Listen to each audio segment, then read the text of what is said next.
शर्मा परिवार शहर का जाना माना अमीर परिवार था। बड़ी हवेली, नौकर चाकर, इज्जत और रुतबा सब कुछ था। घर की मालकिन थी सरला देवी, जिनका मानना था कि पैसा ही इंसान की असली पहचान होता है।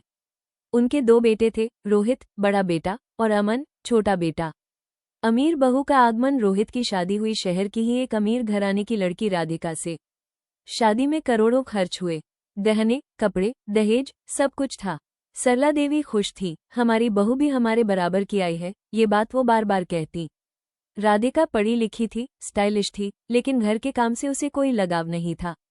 न नौकरों से ठीक से बात, न घरवालों से अपनापन। कुछ समय बाद छोटे बेटे अमन ने गांव की एक साधारण लड़की सीता से शादी करने की जिद कर ली। सीता गरीब घर से थी, न ज्यादा पढ़ी लिखी, न दहेज, न चमक दमक। सरला देवी नाराज हो गई, इस गांव की लड़की से शादी करोगे? लोग क्या कहेंगे? लेकिन अमन अपने फैसले पर अड़ा रहा। शादी के बाद का फर्क। सीता जब ससुराल आई तो सादा साड़ी, झुकी नजरें और चेहरे पर डर। राधिका ने पहली ही नजर में उसे नीचा दिखाया। आजकल भी कोई ऐसी साड़ी पहनता है? सरला देवी भी ताने मारती, अमीर घर की बहू बनना इतना आसान नहीं होता। सीता ने कभी जवाब नहीं दिया। वो सुबह सबसे पहले उठती, मंदिर साफ करती, रसोई संभालती और सास के पैर छूकर दिन शुरू करती। धीरे धीरे घर का खाना बेहतर होने लगा। ससुर की दवाइयों का ध्यान रखा जाने लगा। नौकर भी सीता का सम्मान करने लगे। उधर राधिका को घर का माहौल बोझ लगने लगा। वो ज्यादातर मायके या पार्टी में रहती।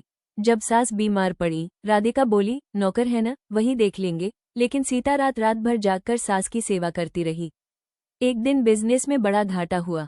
घर की आर्थिक हालत डगमगाने लगी। राधिका ने साफ कह दिया, अब मैं ऐसे हालात में नहीं रह सकती, और वो मायके चली गई। पीछे मुड़कर भी नहीं देखा। सीता ने अमन का साथ दिया, छोटा सा काम शुरू किया, घर संभाला और सबको हिम्मत दी। धीरे धीरे हालात सुधरने लगे।